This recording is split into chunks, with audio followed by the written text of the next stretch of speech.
ਧੰਨ ਵਾਹਿਗੁਰੂ ਜੀਓ। दूध पियो गोबिंद राय, दूध पियो मेरो मन पतियाय। नाही तां घर को बाप रिसाय। ਵਾਹਿਗੁਰੂ ਜੀ ਕਾ ਖਾਲਸਾ, ਵਾਹਿਗੁਰੂ ਜੀ ਕੀ ਫਤਿਹ। ਗਰੀਬ ਨਵਾਜ ਸਤਿਗੁਰੂ ਧੰਨ ਧੰਨ ਗੁਰੂ ਗ੍ਰੰਥ ਸਾਹਿਬ ਮਹਾਰਾਜ ਜੀ ਦੇ ਪਾਵਨ ਹਜ਼ੂਰ ਸਤਿਗੁਰਾਂ ਦੇ ਪਾਵਨ ਦਰਬਾਰ ਦੀਆਂ ਹਾਜ਼ਰੀਆਂ ਭਰ ਰਹੀ ਗੁਰੂ ਸਵਾਰੀ ਸਾਧ ਸੰਗਤ ਜੀਓ, ਸਤਿਗੁਰੂ ਜੀ ਨੇ ਅਪਾਰ ਮਿਹਰ ਕੀਤੀ ਹੈ। ਗੁਰਬਾਣੀ ਦੇ ਪਾਠ ਅਤੇ ਕੀਰਤਨ ਗੁਰੂ ਸਵਾਰਿਆਂ ਪਾਸੋਂ ਸ਼ਰਵਣ ਕਰਕੇ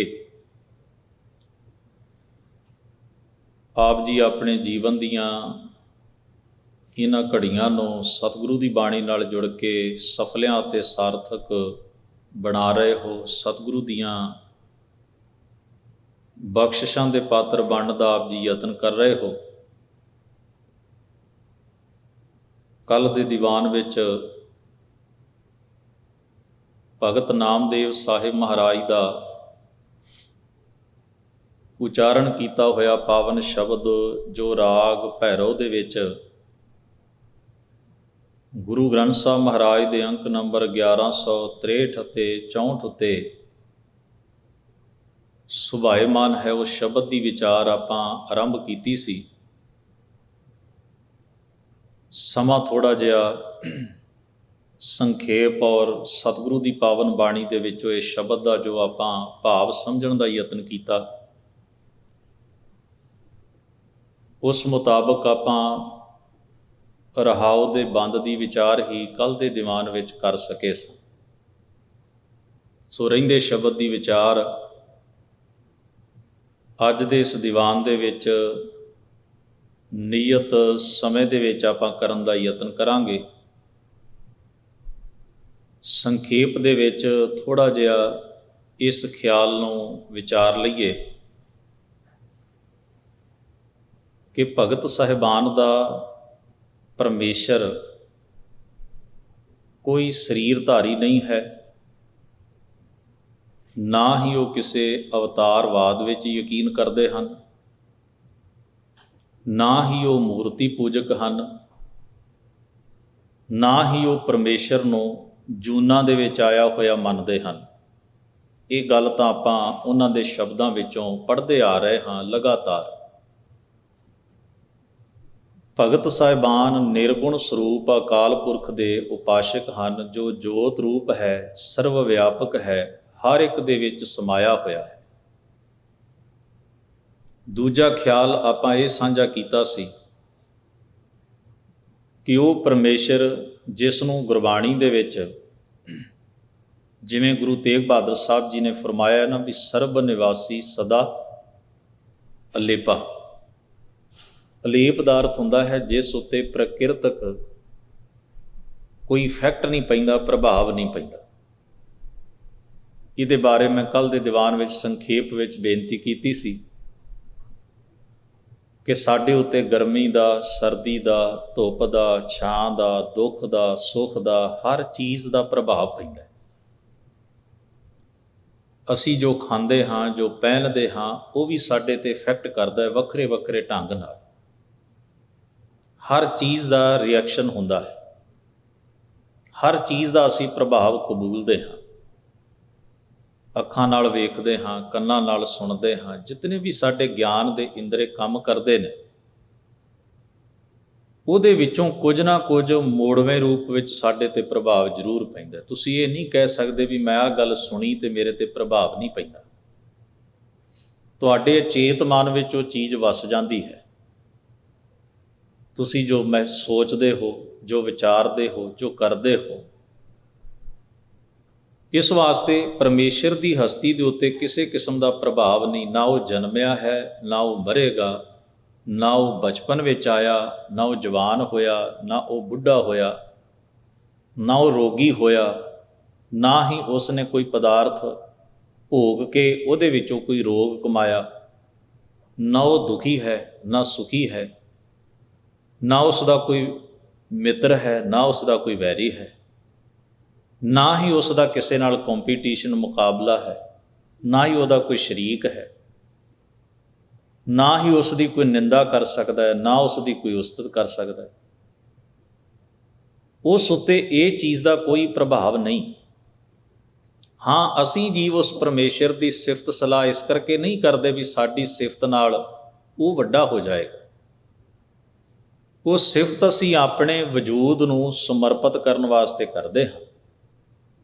ਵਰਨਾ ਹਜ਼ੂਰ ਨੇ ਬਾਣੀ 'ਚ ਕਿਹਾ, ਉਸਤਤ ਕਹਿਣ ਨਾ ਜਾਏ ਮੁਖੋਂ ਤੁਹਾਰੀਆ, ਵੀ ਤੇਰੀਆਂ ਤਾਂ ਸਿਫਤਾਂ ਹੀ ਇੰਨੀਆਂ ਨੇ, ਮੈਂ ਕਹਿ ਨਹੀਂ ਸਕਦਾ, ਕਥਨ ਨਹੀਂ ਕਰ ਸਕਦਾ। ਨਾਲੇ ਤੂੰ ਉਸਤਤ ਦੀ ਭੁੱਖ ਵਾਲਾ ਨਹੀਂ ਹੈ। ਵੱਡਾ ਦਾਤਾ ਤਿਲ ਨਾ ਤਮਾਏ, ਤਿਲ ਮਾਤਰ ਤਮਾ, ਲਾਲਚ, ਸਵਾਰਥ ਉਸ ਨੂੰ ਨਹੀਂ।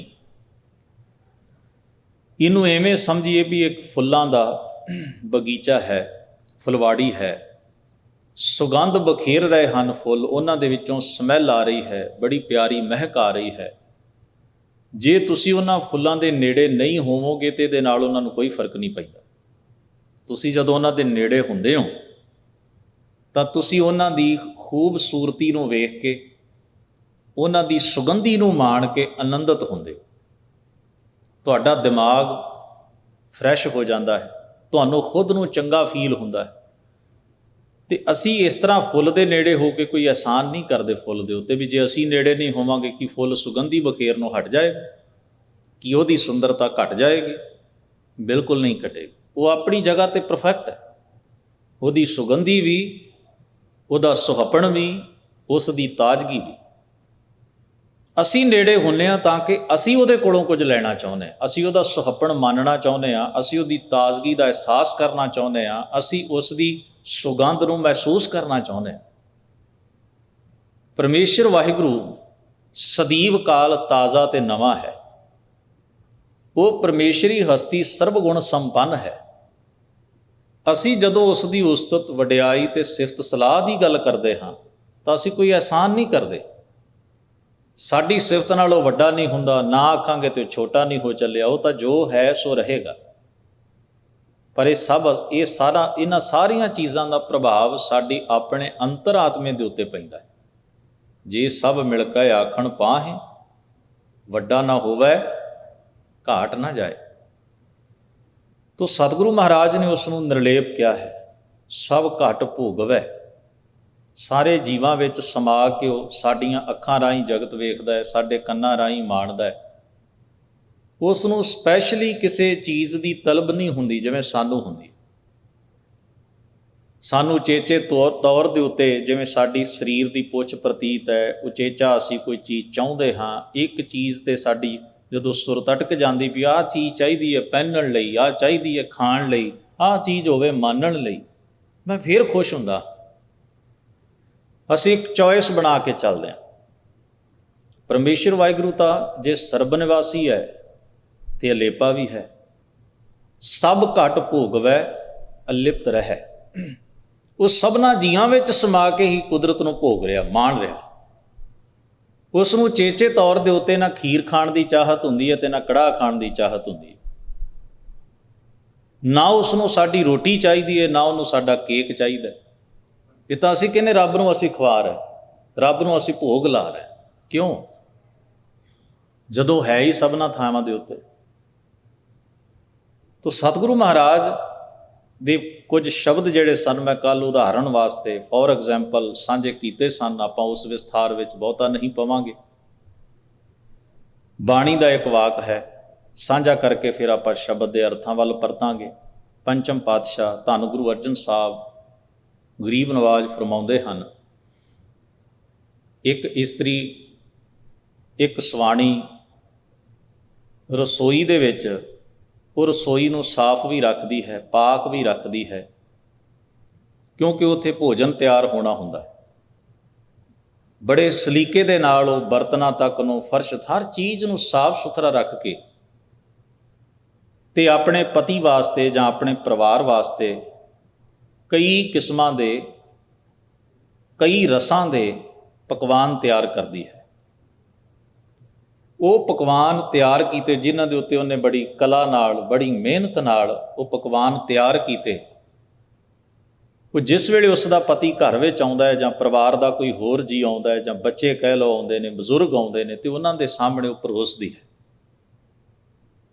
ਹੁਣ ਜ਼ਰਾ ਆਪ ਬੀਬੀਆਂ ਵੀ ਬੈਠੇ ਹੋ, ਸਾਡੀ ਇੱਛਾ ਕੀ ਹੁੰਦੀ, ਅਸੀਂ ਕਿਸੇ ਲਈ ਚਾਹ ਵੀ ਬਣਾ ਕੇ ਲੈ ਕੇ ਜਾਈਏ। ਹੁਣ ਅਸੀਂ ਉਹਦੇ 'ਤੇ ਸਮਾਂ ਲਾਇਆ ਹੁੰਦਾ ਨਾ, 10 ਮਿੰਟ ਲੱਗੇ, 5 ਮਿੰਟ ਲੱਗੇ, 15, ਜਿੰਨਾ ਵੀ ਸਮਾਂ ਲੱਗਾ, ਤੇ ਅਗਲਾ ਗਲਾਸ ਫੜ ਕੇ ਕਹਿ ਦੇ ਇਹ ਕੀ ਬਣਾ ਕੇ ਲਿਆਏ, ਇਹਦੀ ਤਾਂ ਕੋਈ ਵੈਲਿਊ ਨਹੀਂ, ਜਾਂ ਇਹਦੇ 'ਚ ਤਾਂ ਕੱਖ ਵੀ ਨਹੀਂ ਹੈ, ਤੇ ਤੁਹਾਡੇ ਦਿਲ ਨੂੰ ਮਹਿਸੂਸ ਹੁੰਦਾ, ਆਪਾਂ ਬਹੁਤੀ ਵਾਰ ਕਹਿ ਦਿੰਦੇ ਤੂੰ ਆਪੇ ਹੀ ਬਣਾ ਲਿਆ ਕਰ, ਜੇ ਮੇਰੀ ਚੀਜ਼ ਤੈਨੂੰ ਚੰਗੀ ਨਹੀਂ ਨਾ ਲੱਗਦੀ ਤੇ ਆਪਣੇ ਹੱਥੀਂ ਕਰ ਲਿਆ ਕਰ। ਨਾਲੇ ਦੂਸਰਾ ਬੰਦਾ ਕੀ ਚਾਹੁੰਦਾ ਵੀ ਮੈਂ ਜਿਹੜੀ ਮਿਹਨਤ ਕੀਤੀ ਇਹ ਪ੍ਰਵਾਨ ਚੜ੍ਹੇ। ਜਦੋਂ ਅਗਲਾ ਇੱਕ ਘੁੱਟ ਭਰ ਕੇ ਕਹਿ ਦੇ ਨਾ ਵੀ ਬਹੁਤ ਸਵਾਦ ਬਣੀ ਹੈ, ਤੇ ਸਾਨੂੰ ਲੱਗਦਾ ਸਾਡੀ ਮਿਹਨਤ ਪ੍ਰਵਾਨ ਚੜ੍ਹ ਗਈ, ਥਾਂ ਪੈ ਗਈ।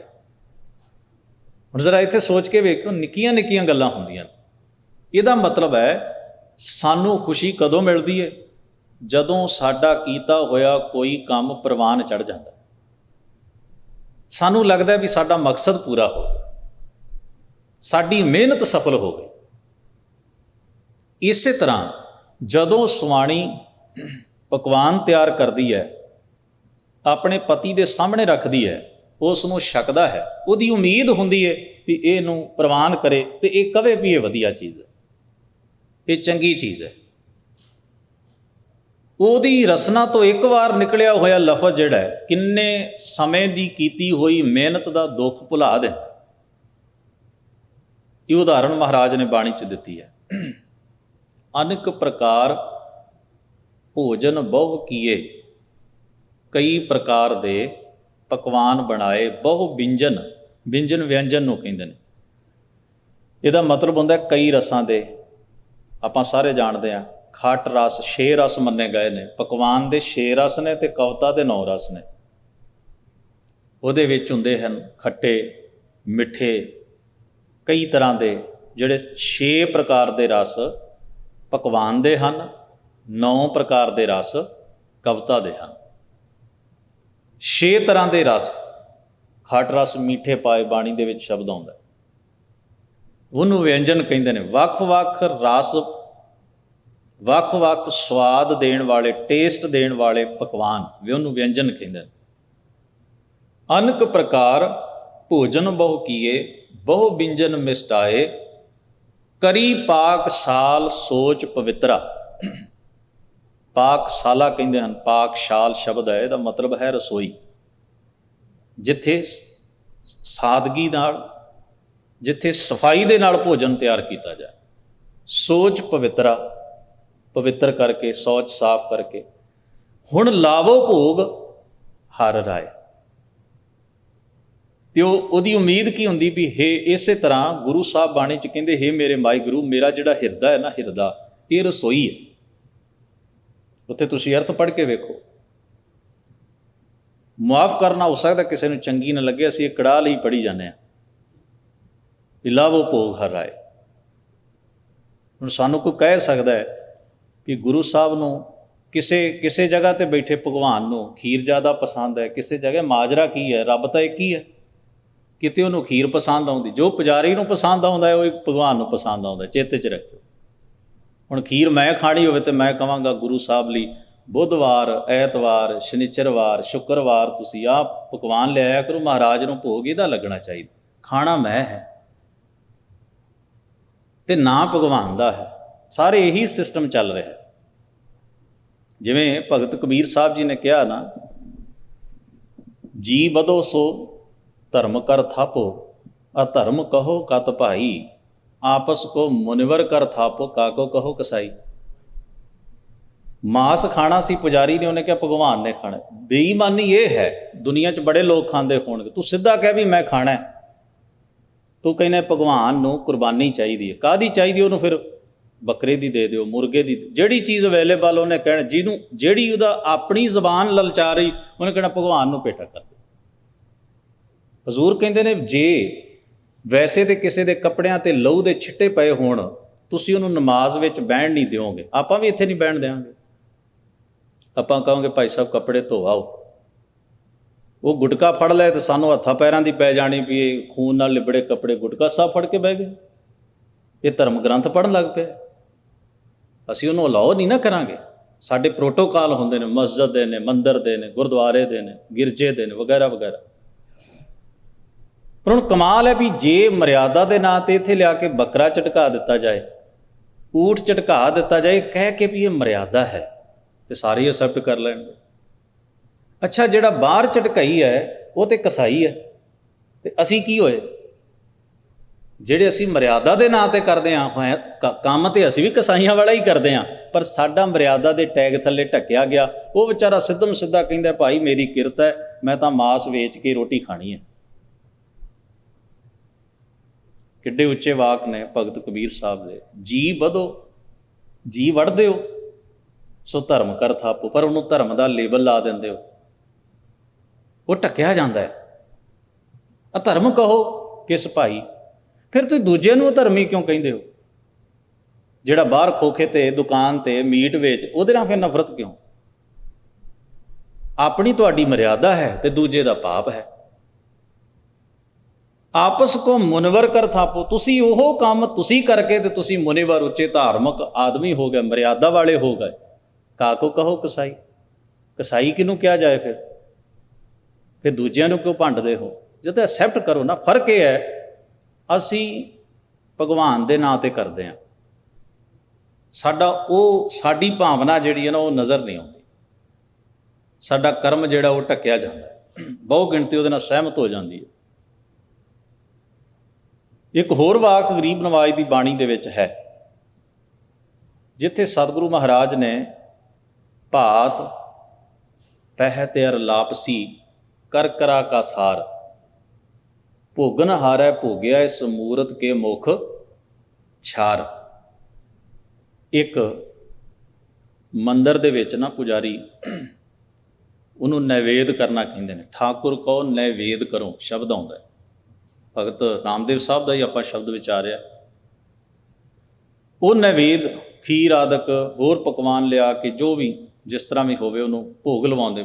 ਪਹਿਲਾਂ ਭਗਵਾਨ ਦੇ ਮੂੰਹ ਨੂੰ ਲਾ ਦਿੰਦੇ ਨੇ, ਮੂਰਤੀ ਨੂੰ, ਫਿਰ ਮਗਰੋਂ ਥੋੜ੍ਹੀ ਜਿਹੀ ਸਵਾਹ ਉਹਦੇ ਮੁੱਖ ਦੇ ਉੱਤੇ ਲਾ ਦਿੰਦੇ। ਹੁਣ ਖਾਧੀ ਜੋ ਵੀ ਪਕਵਾਨ ਹੈ ਉਹ ਭਗਵਾਨ ਨੇ ਨਹੀਂ ਖਾਧਾ, ਉਹ ਬਾਅਦ ਪੁਜਾਰੀ ਨੇ ਆਪ ਖਾ ਲਿਆ, ਜਾਂ ਬਾਕੀ ਜਿੰਨੇ ਸਨ ਜਿਹੜੇ ਆਏ ਸ਼ਰਧਾਲੂ ਉਹਨਾਂ ਖਾ ਲਿਆ।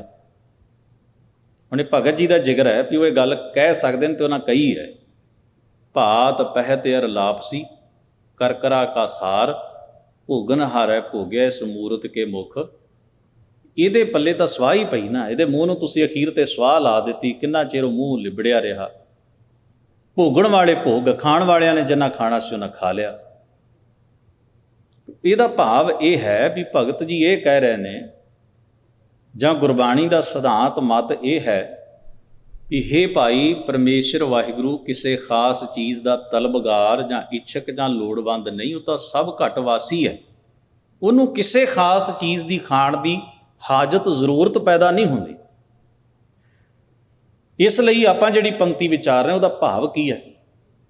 ਮੇਰਾ ਹਿਰਦਾ ਰਸੋਈ ਹੈ, ਇਸ ਹਿਰਦੇ ਦੀ ਰਸੋਈ ਦੇ ਵਿੱਚ ਮੈਂ ਗੁਣਾਂ ਦੇ ਕਈ ਵਿਅੰਜਨ ਪਕਵਾਨ ਤਿਆਰ ਕੀਤੇ ਹਨ, ਗੁਣ ਰੂਪੀ ਪ੍ਰਸ਼ਾਦਾ ਭੋਜਨ ਤਿਆਰ ਕੀਤਾ ਹੈ। ਤੇ ਜਦੋਂ ਅਸੀਂ ਧਰਮ ਕਮਾਉਂਦੇ ਹਾਂ ਨਾ, ਧਰਮ, ਬੱਚਾ ਚੰਗਾ ਕੰਮ ਕਰਕੇ ਆਏ ਤੇ ਜਦੋਂ ਉਹ ਤੁਹਾਨੂੰ ਆ ਕੇ ਦੱਸਦਾ ਹੈ ਤਾਂ ਕਦੇ ਸੋਚਿਓ ਕਿਉਂ ਦੱਸਦਾ? ਉਹਦੀ ਫੀਲਿੰਗ ਕੀ ਹੁੰਦੀ ਹੈ? ਉਹਦੀ ਫੀਲਿੰਗ ਹੁੰਦੀ ਹੈ ਵੀ ਮੇਰੀ ਮਾਂ, ਮੇਰਾ ਪਿਓ ਮੈਨੂੰ ਐਪਰੀਸ਼ੀਏਟ ਕਰੇ, ਮੈਂ ਚੰਗਾ ਕਰਕੇ ਆਇਆ ਤੇ ਇਹਨਾਂ ਨੂੰ ਮਾਣ ਹੋਣਾ ਚਾਹੀਦਾ। ਤੇ ਜਦੋਂ ਤੁਸੀਂ ਉਹਦਾ ਮੱਥਾ ਚੁੰਮ ਕੇ ਉਹਨੂੰ ਐਪਰੀਸ਼ੀਏਟ ਕਰਦੇ ਹੋ, ਉਹਨੂੰ ਲੱਗਦਾ ਜਿਵੇਂ ਮੇਰੀ ਸਾਰੀ ਮਿਹਨਤ ਥਾਂ ਪੈ ਗਈ। ਵੀ ਜਦੋਂ ਮੇਰੇ ਮੇਰੀ ਫੈਮਿਲੀ ਜਿਹੜੀ ਉਹ ਮੈਨੂੰ ਐਪਰੀਸ਼ੀਏਟ ਕਰਦੀ, ਇਸ ਤੋਂ ਵੱਡੀ ਗੱਲ ਕੀ ਹੋ ਸਕਦੀ ਹੈ? ਉਹ ਸ਼ਾਬਾਸ਼, ਉਹ ਜਿਹੜਾ ਉਸ ਵੇਲੇ ਤੁਸੀਂ ਉਹਨੂੰ ਸ਼ਾਬਾਸ਼ ਦਿੰਦੇ ਹੋ, ਐਪਰੀਸ਼ੀਏਟ ਕਰਦੇ ਹੋ, ਉਹਦੀ ਰੂਹ ਦੀ ਖੁਰਾਕ ਹੁੰਦੀ ਹੈ। ਉਹਨੂੰ ਕਿਸੇ ਦੌਲਤ 'ਚੋਂ ਨਹੀਂ ਮਿਲ ਸਕਦੀ ਜਿਹੜੀ ਤੁਸੀਂ ਦੇ ਦਿੱਤੀ, ਉਹਨੂੰ ਕਿਸੇ ਪਕਵਾਨ 'ਚੋਂ ਨਹੀਂ ਲੱਭ ਸਕਦੀ, ਉਹਨੂੰ ਕਿਸੇ ਵੀ ਸੰਸਾਰ ਦੀ ਕਿਸੇ ਵੀ ਵਸਤੂ ਤੋਂ ਨਹੀਂ ਮਿਲ ਸਕਦੀ। ਉਹਦੀ ਮਾਨਸਿਕ ਭੁੱਖ ਤੁਸੀਂ ਦੂਰ ਕਰ ਦਿੱਤੀ ਹੈ, ਉਹਨੂੰ ਉਹ ਖੁਰਾਕ ਦੇ ਦਿੱਤੀ ਜੋ ਸਾਰੀ ਜ਼ਿੰਦਗੀ ਉਹਨੂੰ ਨਸ਼ਿਆਉਂਦੀ ਰਹੇ। ਗੁਰੂ ਸਾਹਿਬ ਕੋਈ ਬਹੁਤ ਚੰਗਾ ਕੰਮ ਕਰਦਾ ਸੀ ਨਾ, ਉਹਨੂੰ ਸ਼ਾਬਾਸ਼ ਦਿੰਦੇ ਸੀ। ਕਿਸੇ ਸੇਵਾ ਕਰਨੀ ਉਹਨੂੰ ਮਾਣ ਦੇਣਾ, ਕਿਸੇ ਨੂੰ ਆਪਣੇ ਹੱਥ ਦਾ ਰੁਮਾਲ ਬਖਸ਼ ਦੇਣਾ, ਕਿਸੇ ਨੂੰ ਸ਼ਸਤਰ ਦੇ ਦੇਣਾ, ਕਿਸੇ ਨੂੰ ਪੋਥੀ ਬਖਸ਼ ਦੇਣੀ, ਉਹਦੇ ਇੰਟਰਸਟ ਮੁਤਾਬਕ। ਤਾਂ ਉਹ ਪੀੜ੍ਹੀ ਦਰ ਪੀੜ੍ਹੀ ਉਹ ਮਾਣ ਕਰਦੇ ਲੋਕ ਕਿ ਸਾਨੂੰ ਗੁਰੂ ਸਾਹਿਬ ਨੇ ਆਹ ਚੀਜ਼ ਦਿੱਤੀ, ਸਾਡੇ ਲਈ ਗੁਰੂ ਸਾਹਿਬ ਨੇ ਆਹ ਸ਼ਬਦ ਵਰਤਿਆ, ਸਾਨੂੰ ਮਹਾਰਾਜ ਨੇ ਐਵੇਂ ਮਾਣ ਦਿੱਤਾ, ਸਾਨੂੰ ਥਾਪੜਾ ਦਿੱਤਾ, ਸਾਡੇ ਵੱਲ ਮਿਹਰ ਦੀ ਨਜ਼ਰ ਨਾਲ ਤਾਕੀ ਲਿਆ, ਇੰਨਾ ਹੀ ਸਾਡੇ ਲਈ ਅਸੀਂ ਤਾਂ ਨਿਹਾਲ ਹੋ ਗਏ। ਰੂਹਾਂ ਰੱਜ ਗਈਆਂ, ਤ੍ਰਿਪਤ ਹੋ ਗਈਆਂ। ਉਹ ਜਿਹੜੀ ਚੀਜ਼ ਹੈ, ਇਸੇ ਤਰ੍ਹਾਂ ਜਦੋਂ ਅਸੀਂ ਕੋਈ ਨਿਰਮਲ ਉਜਲਾ ਕਰਮ ਕਰਦੇ ਹਾਂ ਤੇ ਧਰਮ ਦੇ ਮਾਰਗ ਤੇ ਚੱਲ ਕੇ, ਤੇ ਧਰਮੀ ਮਨੁੱਖ ਦੇ ਅੰਦਰ ਇੱਕੇ ਹੀ ਥਾਂ ਨੂੰ ਰਿਝਾਉਣ ਦੀ ਕੋਸ਼ਿਸ਼ ਹੁੰਦੀ ਹੈ, ਮੇਰਾ ਪਿਆਰਾ ਪਰਮੇਸ਼ਰ ਜਿਸ ਨੂੰ ਸਮਰਪਿਤ ਹੋ ਕੇ ਮੈਂ ਨੇਕ ਅਮਲ ਕਰ ਰਿਹਾ, ਉਹ ਰੀਝ ਜਾਏ, ਮੈਨੂੰ ਦੁਨੀਆ ਦੀ ਪਰਵਾਹ ਕੋਈ ਨਹੀਂ, ਸੰਸਾਰ ਦੀ ਮੈਨੂੰ ਕੋਈ ਪਰਵਾਹ ਨਹੀਂ। ਤੇ ਉਹਨੂੰ ਕਿਹਾ, ਵਾਹਿਗੁਰੂ ਜਿਵੇਂ ਇੱਕ ਸੁਆਣੀ ਪਕਵਾਨ ਤਿਆਰ ਕਰਦੀ ਹੈ ਨਾ ਰਸੋਈ 'ਚ, ਤੇ ਜਦੋਂ ਉਹਦਾ ਪਤੀ ਉਹਨੂੰ ਸ਼ਾਬਾਸ਼ ਦਿੰਦਾ ਵੀ ਬਹੁਤ ਸਵਾਦ ਬਣਿਆ, ਉਹ ਤ੍ਰਿਪਤ ਹੋ ਜਾਂਦੀ ਹੈ। ਹੇ ਵਾਹਿਗੁਰੂ, ਮੈਂ ਆਪਣੇ ਕਰਮਾਂ ਦਾ ਭੋਜਨ ਤੇਰੇ ਸਾਹਮਣੇ ਤਿਆਰ ਕਰਕੇ ਰੱਖਦਾ, ਕਿਉਂਕਿ ਤੈਨੂੰ ਹੋਰ ਤਾਂ ਕਿਸੇ ਭੋਜਨ ਦੀ ਤਲਬ ਹੈ ਨਹੀਂ, ਤੇ ਕਰਮ ਹੀ ਤੈਨੂੰ ਪ੍ਰਵਾਨ ਚੜ੍ਹ ਸਕਦਾ। ਬਸ ਮੈਂ ਤੇਰੀ ਮਿਹਰ ਦੀ ਨਜ਼ਰ ਚਾਹੁੰਦਾ ਵੀ ਮੇਰਾ ਕਰਮ ਪ੍ਰਵਾਨ ਹੋ ਜਾਏ। ਭਾਈ ਮਹਾਂ ਸਿੰਘ ਦੀ ਮੈਂ ਸੰਖੇਪ ਉਦਾਹਰਣ ਦੇਣਾ। ਆਖਰੀ ਵਿਅਕਤੀ, ਆਖਰੀ ਗੁਰਸਿੱਖ ਉਹ ਸਨ ਜਿਨ੍ਹਾਂ ਨੇ ਖਿਦਰਾਣੇ ਦੀ ਢਾਬ ਉੱਤੇ, ਜਿਹਨੂੰ ਆਪਾਂ ਅੱਜ ਮੁਕਤਸਰ ਸਾਹਿਬ ਆਖਦੇ ਹਾਂ, ਖਿਦਰਾਣੇ ਦੀ ਢਾਬ ਉੱਤੇ ਹਜ਼ੂਰ ਮਹਾਰਾਜ ਦੇ ਮੁਬਾਰਕ ਚਰਨਾਂ ਦੇ ਵਿੱਚ ਆਪਣੇ ਸਵਾਸ ਪੂਰੇ ਕੀਤੇ। ਸਤਿਗੁਰੂ ਨੂੰ ਪੁੱਛਦੇ, ਜਦੋਂ ਸਾਹਾਂ ਦੀ ਲੜੀ ਟੁੱਟ ਰਹੀ ਸੀ, ਬੇਹੋਸ਼ੀ ਦੀ ਹਾਲਤ ਹਾਵੀ ਹੋ ਰਹੀ ਸੀ, ਹਜ਼ੂਰ ਨੇ ਉਹਨੂੰ ਪੁੱਛਿਆ, ਮਾਂ ਸਿੰਘ ਕੋਈ ਇੱਛਾ ਹੈ, ਕੋਈ ਖਾਹਿਸ਼ ਹੈ? ਹੁਣ ਤੁਸੀਂ ਵੇਖੋ ਨਾ, ਮੈਂ ਅੱਗੇ ਵੀ ਇਹ ਉਦਾਹਰਣ ਦਿੱਤੀ, ਬੰਦਾ ਭੁੱਖਾ ਹੋਵੇ, ਤੁਸੀਂ ਉਹਨੂੰ ਪੁੱਛੋ ਕੀ ਚਾਹੀਦਾ, ਉਹ ਕਹੇਗਾ ਰੋਟੀ। ਉਹ ਨੀਂਦਰੇ 'ਚ ਹੋਵੇ, ਤੁਸੀਂ ਉਹਨੂੰ ਆਖੋ ਵੀ ਆਪਾਂ ਜ਼ਰੂਰੀ ਗੱਲ, ਉਹ ਕਹੇਗਾ ਮੈਨੂੰ ਸੌਣ ਦਿਓ। ਨੰਗਾ ਹੋਵੇ ਬੰਦਾ ਤੇ ਉਹਦੀ ਲੋੜ ਕੀ ਹੋਏਗੀ, ਬਿਮਾਰ ਹੋਵੇ ਤੇ ਉਹਦੀ ਲੋੜ ਕੀ ਹੋਏਗੀ। ਬੰਦੇ ਨੂੰ ਪਤਾ ਹੋਵੇ ਵੀ ਮੈਂ ਆਖਰੀ ਪਲ ਹੰਢਾ ਰਿਹਾ, ਉਹਨੂੰ ਕੋ ਪੁੱਛੇ ਕੀ ਚਾਹੀਦਾ, ਉਹ ਕਹੇਗਾ ਜ਼ਿੰਦਗੀ, ਜੀਵਨ। ਪਰ ਇੱਥੇ ਭਾਈ ਮਹਾਂ ਸਿੰਘ ਨੂੰ ਹਜ਼ੂਰ ਪੁੱਛਦੇ ਨੇ ਕੀ ਚਾਹੀਦਾ ਹੈ, ਉਹਨੇ ਕਿਹਾ ਸਿੱਖੀ। ਸਤਿਗੁਰੂ ਨੇ ਆਖਿਆ ਜੀਵਨ ਨਹੀਂ ਚਾਹੀਦਾ? ਆਖਿਆ ਨਹੀਂ ਮਹਾਰਾਜ, ਸਿੱਖੀ ਹੀ ਜੀਵਨ ਹੈ। ਜੰਮਣ ਤੇ ਮਰਨ ਤਾਂ ਖੇਡ ਹੈ, ਮਿਹਰ ਕਰੋ ਸਿੱਖੀ ਬਖਸ਼ੋ। ਉਹਨੇ ਸਿੱਖੀ ਆਪਣੇ ਲਈ ਮੰਗੀ, ਪਰ ਸਾਡੇ ਲਈ ਉਹ ਇੱਕ ਚਾਨਣ ਮੁਨਾਰਾ ਹੋ ਗਿਆ ਵੀ ਗੁਰੂ ਕੋਲੋਂ ਸਿੱਖ ਨੂੰ ਕੀ ਲੋੜਨਾ ਚਾਹੀਦਾ ਹੈ, ਕੀ ਮੰਗਣਾ ਚਾਹੀਦਾ ਹੈ। ਸਿੱਖੀ ਕਿੰਨੀ ਉੱਚੀ ਚੀਜ਼ ਹੈ। ਉਹਨੇ ਕਿਉਂ ਮੰਗੀ? ਉਹਨੇ ਸਿੱਖੀ ਇਸ ਕਰਕੇ ਕਿਹਾ, ਮਹਾਰਾਜ ਮੇਰਾ ਕਰਮ ਪ੍ਰਵਾਨ ਕਰੋ, ਇਸ ਕਰਮ ਦਾ ਇਨਾਮ ਹੈ ਕਿ ਮੈਨੂੰ ਤੁਸੀਂ ਸਿੱਖ ਹੋਣ ਦਾ ਮਾਣ ਦੇ ਦਿਓ, ਮੇਰਾ ਕਰਮ ਪ੍ਰਵਾਨ। ਗੁਰੂ ਪੁੱਛਦਾ ਕਿਹਨੂੰ ਹੈ? ਜਿਹਦਾ ਕਰਮ ਉਹਨੂੰ ਚੰਗਾ ਲੱਗਦਾ। ਭਾਈ ਮੰਝ ਨੂੰ ਹਜ਼ੂਰ ਸੱਚੇ ਪਾਤਸ਼ਾਹ ਜਦੋਂ ਖੂਹ ਚੋਂ ਕੱਢ ਲੈਂਦੇ ਨੇ ਤੇ ਆਪਣੇ ਗਲ ਨਾਲ ਲਾ ਕੇ ਕਹਿੰਦੇ, ਮੰਝ ਪਿਆਰਾ ਗੁਰੂ ਕੋ ਗੁਰ ਮੰਝ ਪਿਆਰਾ, ਮੰਝ ਗੁਰੂ ਕਾ ਬੋਹਿਥਾ ਜਗ ਲੰਘਣਹਾਰਾ। ਬੈਲੋ ਨੂੰ ਕਹਿੰਦੇ ਨੇ ਭਾਈ ਬੈਲੋ ਸਭ ਤੋਂ ਪਹਿਲੋ, ਭਾਈ ਬੰਨੋ ਨੂੰ ਕਹਿੰਦੇ ਨੇ ਹਮਰਾ ਪ੍ਰੋਹਤ ਭਾਈ ਬੰਨੋ, ਸਾਨੂੰ ਕਿਸੇ ਪ੍ਰੋਹਤ ਨੂੰ ਵਰਜਣ ਦੀ ਲੋੜ ਨਹੀਂ, ਮੇਰਾ ਸਿੱਖ ਹੀ ਮੇਰੇ ਲਈ ਸਭ ਤੋਂ ਵੱਡਾ ਪ੍ਰੋਹਤ ਹੈ। ਇਹਦਾ ਮਤਲਬ ਇਹ ਨਹੀਂ ਵੀ ਸਿੱਖ ਬਾਹਮਣ ਹੈ ਜਾਂ ਸਿੱਖ ਪ੍ਰੋਹਤ ਹੈ, ਇਹਦਾ ਮਤਲਬ ਹੈ ਵੀ ਜੋ ਸਿੱਖਾਂ ਨੂੰ ਲੋੜ ਹੈ ਸੋ ਗੁਰੂ ਖੁਸ਼ੀ ਆਵੇ, ਵੀ ਸਤ ਸੰਗੀ ਸਾਰੇ ਬਰਾਬਰ ਨੇ ਤੇ ਮੇਰੇ ਗੁਰਸਿੱਖ ਹੀ ਮੇਰੇ ਲਈ ਸਭ ਤੋਂ ਉੱਤਮ ਦਰਜਾ ਰੱਖਦੇ ਨੇ। ਇਹ ਮੁਹੱਬਤ, ਇਹ ਹੈ ਪ੍ਰਵਾਨ ਹੋ ਜਾਣਾ ਕਰਮ। ਤੋ ਇੱਥੇ ਹਜ਼ੂਰ ਮਹਾਰਾਜ ਦਾ ਪਰਹਾਉ ਦਾ ਬੰਦ ਕੱਲ ਵਿਚਾਰਿਆ ਹੈ। ਪਹਿਲੇ ਬੰਦ ਦੀ ਗੱਲ ਕਰਦੇ ਹਾਂ।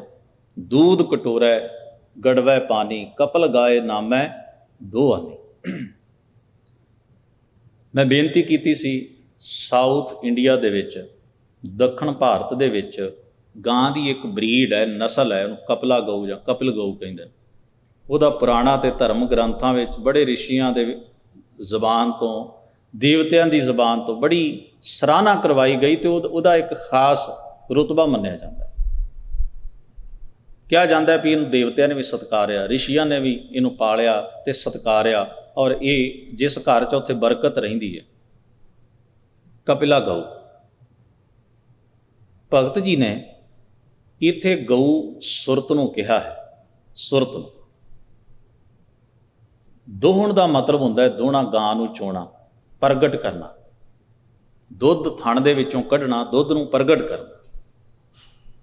ਤੇ ਜਦੋਂ ਆਪਾਂ ਪਸ਼ੂ ਚੋਣ ਜਾਂਦੇ ਹਾਂ ਨਾ, ਮੱਝ ਚੋਣ ਜਾਈਏ, ਗਾਂ ਚੋਣ ਜਾਈਏ, ਬਹੁਤੀ ਵਾਰ ਤਾਂ ਇੱਕੇ ਭਾਂਡੇ 'ਚ ਹੀ ਨਹੀਂ ਤਾਂ ਦੋ ਭਾਂਡਿਆਂ 'ਚ ਕਈ ਵਾਰ ਪਾਣੀ ਲੈ ਜਾਈਦਾ। ਇੱਕ ਪਾਣੀ ਨਾਲ ਥਣ ਸਾਫ਼ ਕਰੀਦੇ ਨੇ, ਇੱਕ ਭਾਂਡੇ ਦੇ ਪਾਣੀ ਨਾਲ, ਤੇ ਦੂਜੇ ਵਿੱਚ ਦੁੱਧ ਚੋ ਲਈਦਾ। ਜਿਨ੍ਹਾਂ ਨੇ ਪਸ਼ੂ ਪਾਲੇ ਨੇ ਉਹਨਾਂ ਨੂੰ ਇਸ ਗੱਲ ਦਾ ਚੰਗੀ ਤਰ੍ਹਾਂ ਇਲਮ ਹੈ, ਪਤਾ ਹੈ। ਭਗਤ ਜੀ ਕਹਿੰਦੇ ਨੇ ਮੇਰੇ ਹਿਰਦੇ ਵਿੱਚ, ਮੇਰੇ ਮਨ ਵਿੱਚ ਪਾਣੀ ਭਾਵ ਚੰਗੀ ਭਾਵਨਾ ਹੈ। ਚੰਗੀ ਭਾਵਨਾ ਰੂਪ ਪਾਣੀ ਹੈ, ਜਿਸ ਨਾਲ ਮੈਂ ਇਸ ਗਊ ਦੇ ਥਣ ਨੂੰ ਸਾਫ਼ ਕਰਦਾ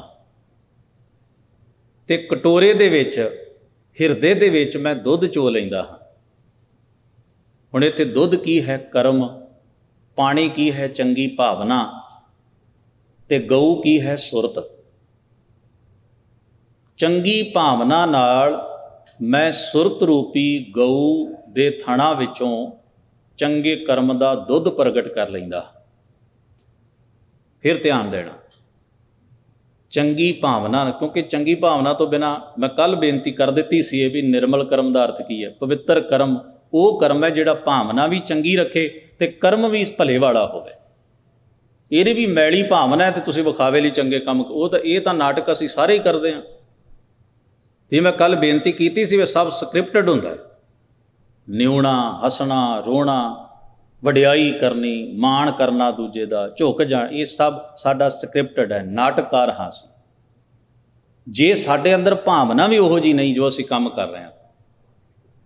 ਤਾਂ ਇੱਥੇ ਪਹਿਲੀ ਗੱਲ ਕੀ ਰੱਖੀ ਹੈ? ਚੰਗੀ ਭਾਵਨਾ।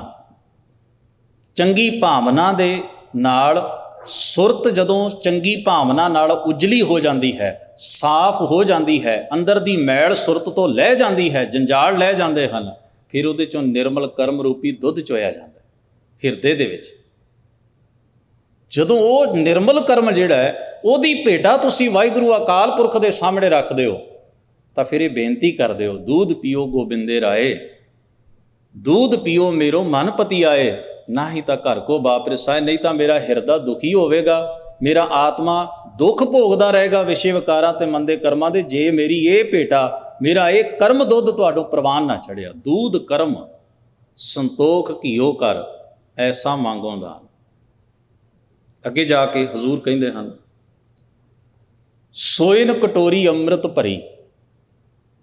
ਤੁਹਾਨੂੰ ਯਾਦ ਹੈ ਆਪਾਂ ਇੱਕ ਸ਼ਬਦ ਭਗਤ ਜੀ ਦਾ ਵਿਚਾਰਿਆ ਸੀ, ਸੋਇਨੇ ਕੀ ਸੂਈ ਰੁਪਏ ਕਾ ਧਾਗਾ, ਨਾਮੇ ਕਾ ਚਿਤ ਹਰ ਸਿਉ ਲਾਗਾ।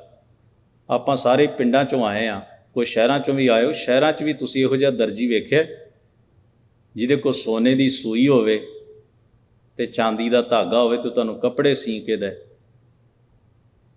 ਤੇ ਰੁਪਈਆ ਉਹਨੇ 500 ਲੈਣਾ ਹੁੰਦਾ, ਤੇ ਜੇ ਉਹ ਸੋਨੇ ਦੀ ਸੂਈ ਨਾਲ ਚਾਂਦੀ ਦੇ ਧਾਗੇ ਨਾਲ ਕੱਪੜੇ ਸੀਣ ਬਹਿ ਜਾਏ ਤੇ ਉਹਨੂੰ ਬਚੇਗਾ ਕੀ? ਤੇ ਫਿਰ ਦਰਜੀ ਵੀ ਗਰੀਬੜਾ ਹੋਵੇ, ਬਹੁਤ ਹੀ ਗਰੀਬੜਾ, ਉਹਦੇ ਕੋਲ ਜੇ ਸੋਨੇ ਦੀ ਸੂਈ ਹੈ ਤੇ ਧਾਗੇ ਦਾ ਭੰਡਾਰ ਹੈ, ਰੀਲਾਂ ਹੀ ਉਹਨੇ ਇੰਨੀਆਂ ਰੱਖੀਆਂ ਹੋਈਆਂ ਨੇ ਵੀ ਜਿਹੜੀਆਂ ਚਾਂਦੀ ਦੀਆਂ ਨੇ, ਤੇ ਉਹਨੂੰ ਥੋੜ੍ਹੇ ਥੋੜ੍ਹੇ ਪੈਸਿਆਂ ਪਿੱਛੇ ਕੱਪੜੇ ਸੀਣ ਦੀ ਤਾਂ ਲੋੜ ਹੀ ਨਹੀਂ ਪੈਣੀ।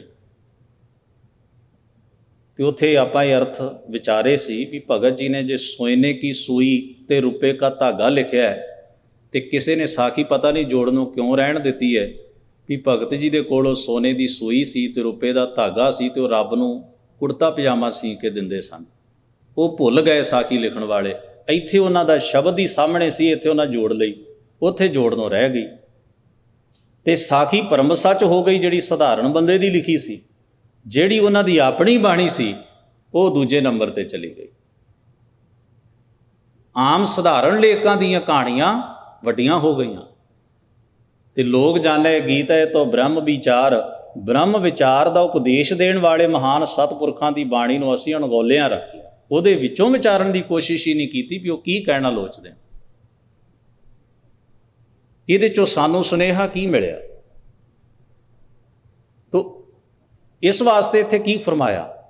ਇਹਦਾ ਮਤਲਬ ਭਗਤ ਜੀ ਕਹਿੰਦੇ ਨੇ, ਜੇ ਤੁਹਾਡੀ ਭਾਵਨਾ ਸ਼ੁੱਧ ਹੋਵੇ, ਪਵਿੱਤਰ ਹੋਵੇ, ਭਲੇ ਤੇ ਪਰਉਪਕਾਰ ਵਾਲੀ ਹੋਵੇ, ਤੁਸੀਂ ਆਪਣੀ ਸੁਰਤ ਨੂੰ ਜੇ ਉਜਲਾ ਕਰ ਲਓ ਤਾਂ ਉਹਦੇ ਚੋਂ ਨਿਰਮਲ ਕਰਮ ਰੂਪੀ ਦੁੱਧ ਪ੍ਰਗਟ ਕੀਤਾ ਜਾ ਸਕਦਾ ਔਰ ਹਰ ਇੱਕ ਲਈ ਪੋਸੀਬਲ ਹੈ। ਤੇ ਜੇ ਤੁਸੀਂ ਸਾਖੀ ਮੁਤਾਬਕ ਚੱਲਣਾ ਤੇ ਕਟੋਰੇ 'ਚ ਦੁੱਧ ਪਾ ਕੇ ਬੈਠੇ ਰਹੋ, ਉਹ ਹਰ ਇੱਕ ਨਹੀਂ ਕਰ ਸਕਦਾ, ਇਹ ਸਾਰੇ ਕਰ ਸਕਦੇ ਨੇ। ਭਗਤ ਜੀ ਨੇ ਗੱਲ ਹੀ ਉਹ ਕਹੀ ਹੈ ਜਿਹੜੀ ਸਾਰੇ ਇੰਪਲੀਮੈਂਟ ਕਰ ਲੈਣ। ਸਾਂਝੀ ਸਗਲ ਜਹਾਨ ਹੈ, ਹਰ ਕੋਈ ਇਹਨੂੰ ਕਮਾ ਸਕੇ, ਮੰਨ ਸਕੇ।